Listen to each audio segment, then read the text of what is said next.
we divide 971 by 5 in long division method. 5 times 1 is 5. On subtracting we get 4. So now we put down this 7 and it is 47. 5 times 9 is 45.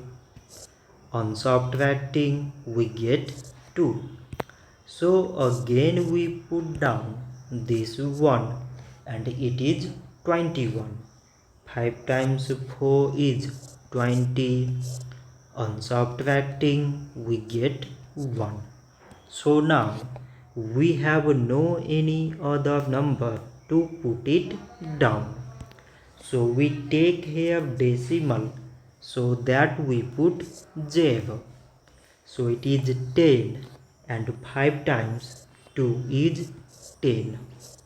On subtracting we get 0. So 971 divided by 5 is 194 decimal 2. So this much for today and thanks for watching.